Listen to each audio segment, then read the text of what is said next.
Hello guys! Welcome back po ulit dito sa ating YouTube channel, Don't Be Said It. For today's video guys, update tayo dito sa content monetization tools.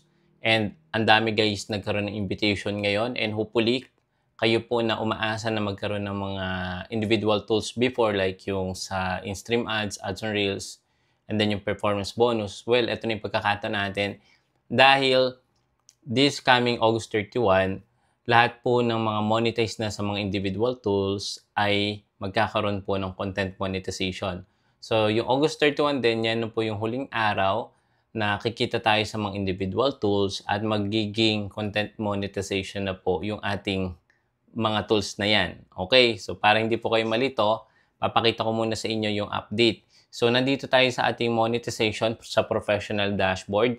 At makikita natin guys dito yung earnings, yung payout, and then yung mga tools. So, ito ang question. Paano yung stars and then yung creator storefront? Well, ito naman is hindi naman to kabilang sa content monetization tools. Pwede pa rin tayo makareceive ng stars.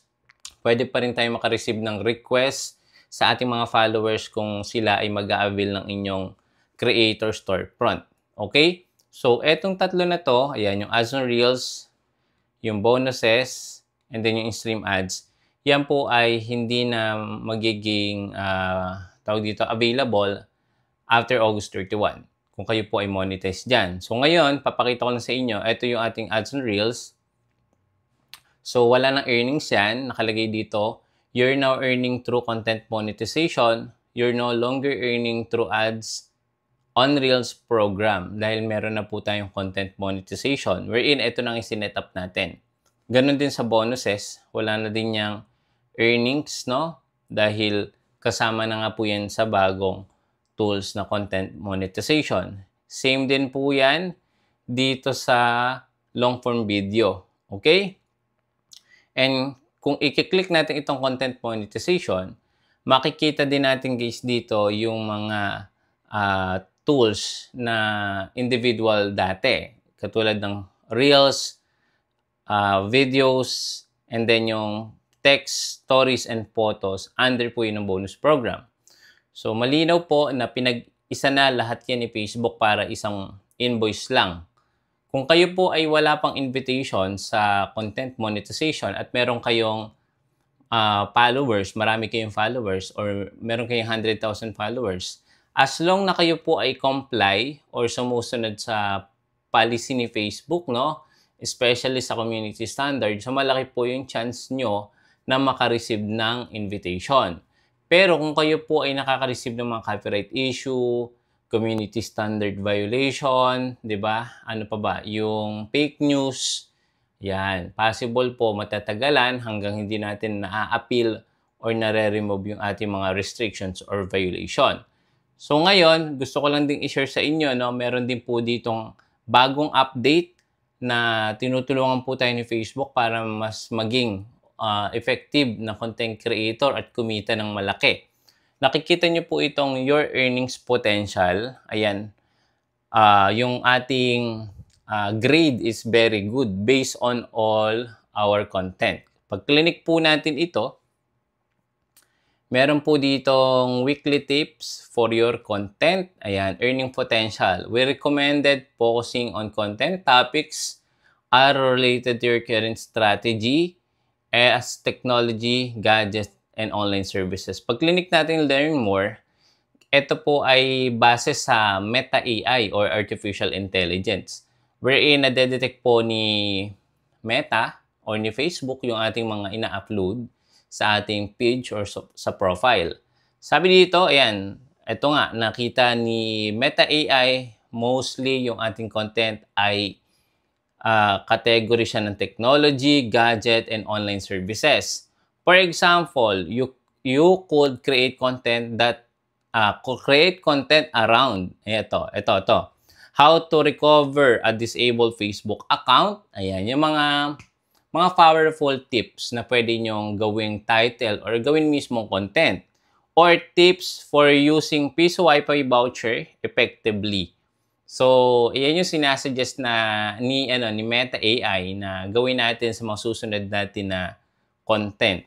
So ito is malaki po yung natutulong para po mas mapadali tayong mag-isip ng mga content in the next possible content nyo. This will help you to tap into the interest of your audience and create content that resonate with them. Ayan. Messages are generated by AI. So ito nga yung Meta AI. Some may be inaccurate or inappropriate. So again, no, makikita naman natin effective naman talaga yung AI. And mostly, hindi lang naman tayo yung unang gagamit ng artificial intelligence sa pag-create ng content. So labanan na po ng ngayon ng AI. So ito po is create lang naman para talaga mapadali yung ating pamumuhay, especially, 'di ba? Ngayon, sobrang advanced na ng mga technology. So, mas pinapabilis na, hindi lang po sa mga bagay-bagay, kundi na rin po sa pag-create ng mga content dito sa online.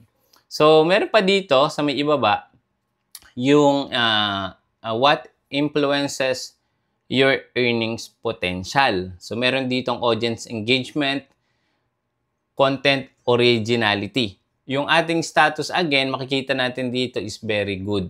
Okay, so hindi pa siya excellent, pero kapag na-achieve nyo yung very good at excellent possible talaga, ibig sabihin, kayo na po yung mga top performer na content creator. So sabi dito sa audience engagement, what is audience engagement? How active your audience with your content through action, including reaction, comments, shares, and clicks on your post. Okay, how to improve my audience engagement? Paano daw natin mapapataas yung ating audience engagement sa page or even profile? Try to create content that your audience find helpful, entertaining, inspiring, or valuable. Encourage your audience to share, comment on, and react to your content. Ayan. You can also respond to comments on your posts, foster authentic interaction. So, pwede natin guys replyan or makipag-interact tayo sa ating mga audience or ating followers. Again, kung hindi tayo busy, pero yung ibang mga content creator ng mga kilala, again, meron na nga silang mga admin na tumutulong sa kanila para sagutin yung mga comments or yung reactions, di ba? Para mas tumaas yung kanilang engagement. So, pwede po kayong mag-hire ng mga social media manager. Ako po, pwede nyo po akong i-hire as a social media manager. Yun po yung mga ina-hire ng mga ibang services or ng mga publishers dito sa Facebook. So, mayroon din dito tinatawag na content originality. 100% of your content passes originality check. Ibig sabihin ito, napatunayan natin na mostly yung mga content na in-upload natin is original. Okay? I don't know kung totoo ito, pero meron naman talaga tayo napopost na mga unoriginal. But again, no, nilalagyan po natin ng enhancement or additional editing. Okay. What is content originality? How unique your content is and whether it's produced by same person or production company that posts it. Ayan, yun yung original content. Dapat kayo po yung nag-produce. How do I maintain my content originality? Paano natin mapapanatili na original or tayo lang po ang nag-produce ng ating content? People on Facebook tend to prefer seeing content that's unique or made by creators sharing it. Aim to share new content and add your own touch to content inspired by other creators. So, pwede nyo i-consider din yon. Meron pa nga tayo guys sinatawag dito na trust and global search. Dito na naman sa trust, no, sa trash. Your contribution matters. Ayan, sharing your unique content makes Facebook a more exciting place to build community. So, paano natin to mali-level up? Ayan, play by the rules. Create more original, high-quality content. Think about your audience. And kung check nyo yan, no, mapupunta kayo dito sa creator education ng Facebook. Ayan, yan yun. And then sa global research naman, dito nyo makikita yung breakdown ng mga viewers na nanonood sa inyo. Pinakamataas na numbers of viewers or followers nyo na nanonood sa inyo. Sa atin po, syempre, Philippines, Pangalawa, United States and others. Ayan, Hong Kong, Canada, Japan, Singapore, and Australia. So, yon.